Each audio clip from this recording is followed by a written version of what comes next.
Bismillahirrahmanirrahim. Bagaimana anggapan bahwa tidak persenan itu menghalangi terkabulnya doa? Bismillahirrahmanirrahim. Alhamdulillahirabbil alamin wassalatu wassalamu ala asyrafil anbiya'i wal mursalin wa ala alihi wa sahbihi ajma'in. Bagi yang belum tahu persenan itu apa, persenan adalah infak atau sistem infak yang diwajibkan oleh imam Islam jamaah atau imam jokam kepada jamaah yang sudah berbaiat kepadanya. Walaupun banyak dari mereka yang menyatakan pembelaan atau pembenaran bahwa infak persenan itu nggak diwajibkan kok. Infak persenan itu ya dengan sukarela. Tapi kenyataannya infak ini penerapannya bahkan bisa dikatakan lebih ditekankan daripada zakat itu sendiri.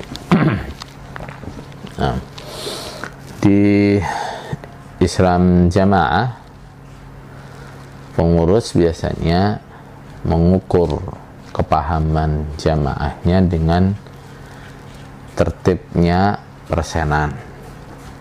Bahkan orang bisa dikatakan sudah tidak jamaah lagi kalau dia sudah tidak persenan dan macam-macam. Persenan ini diwajibkan dengan kriteria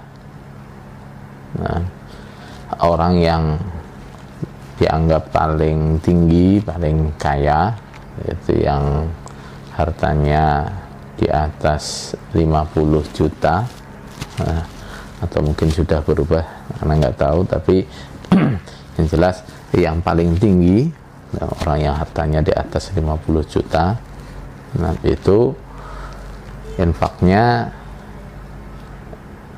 10% setiap mendapatkan rizki. Misalnya dia dapat uang misalnya 1 juta, dia harus menginfakkannya 100.000.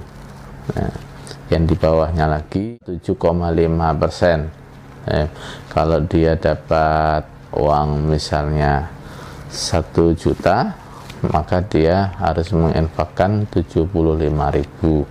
Nah, di bawahnya lagi 5%, yaitu kalau dia dapat rezeki 1 juta, berarti dia harus infak 50.000. Yang paling bawah yaitu 2,5%.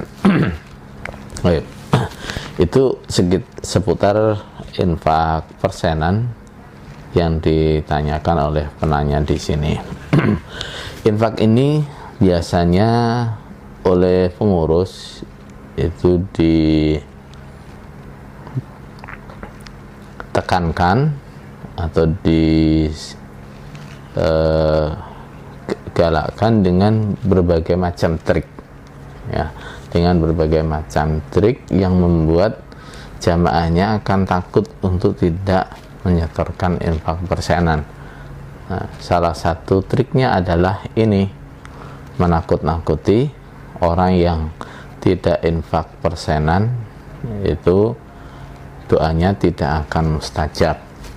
Nah, ada lagi kalau nggak infak persenan itu seperti makan ayam sak bulu-bulunya. Bermacam-macam trik yang mereka buat untuk menakut-nakuti jamaahnya yang tidak setor persenan. Nah, terkait apa yang ditanyakan oleh penanya di sini, apakah benar orang kalau tidak infak persenan itu doanya tidak mustajab? Tentu ini adalah kebohongan, ya. tentu ini adalah kebohongan. Kenapa? Infak persenan sendiri adalah bid'ah, penganiayaan. Nah, bagaimana mungkin orang terhalang doanya karena tidak mengikuti bid'ah atau karena tidak mengikuti penganiayaan? Memang kalau kita merujuk pada keutamaan sedekah secara umum, ya, kita bisa mendapati dalil atau hadis yang menunjukkan bahwa salah satu penyebab orang itu rizkinya diluaskan oleh Allah, nah, adalah infak dia, seperti disabdakan oleh Rasulullah SAW, ma min ayamin yusbihul abidu fihi illa wa malakani yad'uan. Setiap hari ada 2 malaikat yang selalu berdoa. Nah, yaqulu ahaduhuma, yang salah satunya mengatakan, Allahumma a'ti munfiqan khalafan, ya Allah, berikanlah ganti kepada orang-orang yang berinfak. Yang satunya lagi berdoa, Allahumma a'ti mumsikan tarafan, ya Allah, berikanlah orang-orang yang mumsikan, tidak mau berinfak, beri dia kerusakan.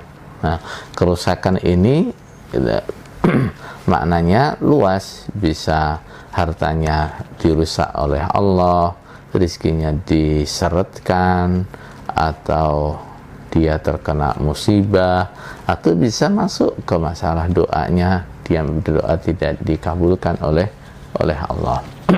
Akan tetapi ini sama sekali tidak ada kaitannya dengan infak persenan itu tadi, ya, karena infak persenan kita tahu itu adalah infak yang bid'ah, ya, yang dibumbui dengan kebohongan-kebohongan yang menakut-nakuti jamaahnya untuk tidak yang tidak infak persenan.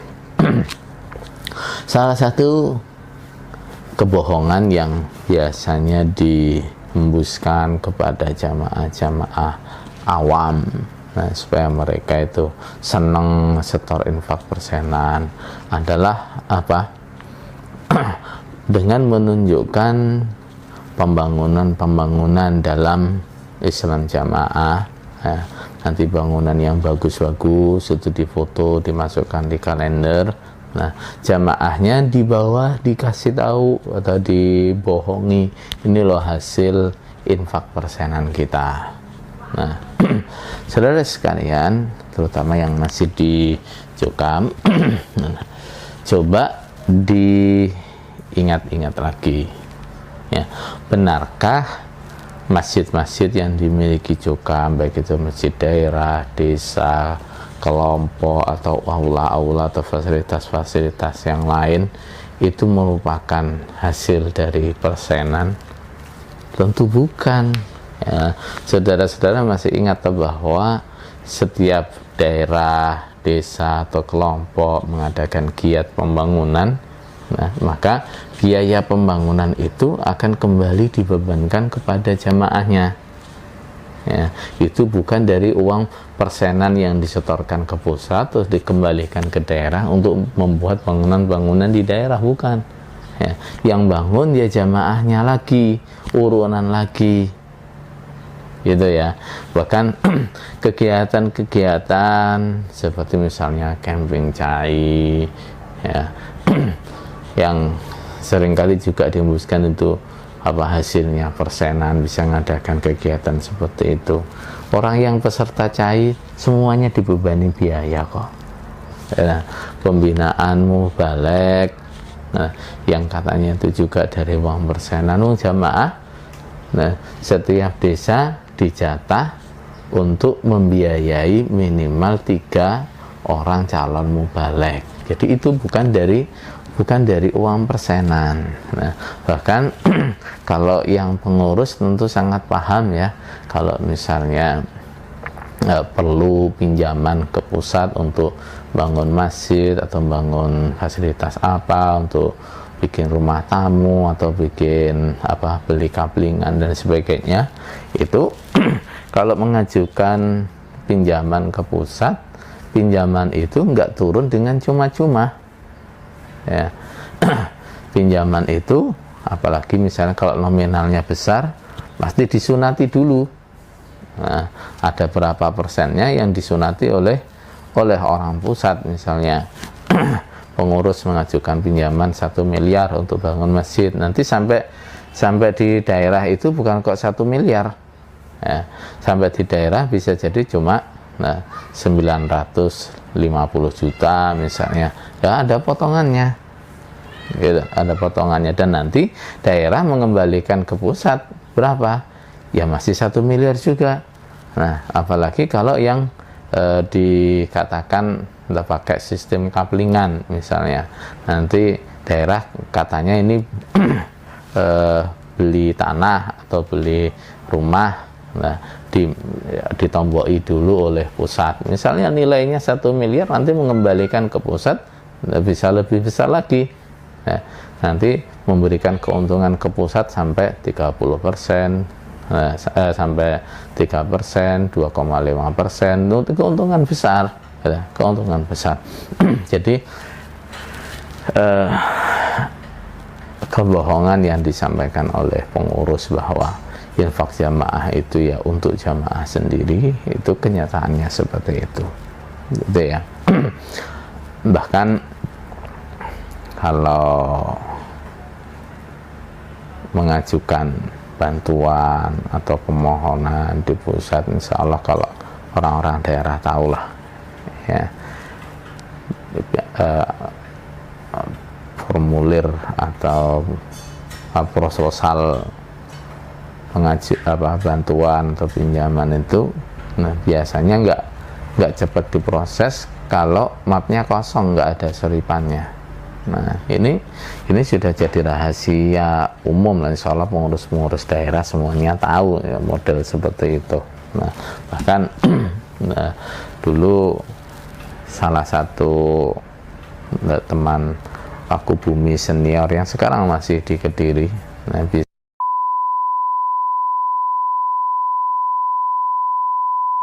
ngajak saya ya, terus Pak Taufik, Pak Khalil, Pak Abdul Aziz Ridwan, musyawarah bagaimana mengingatkan keimaman dengan praktek seperti ini ya. Apa itu praktek apa?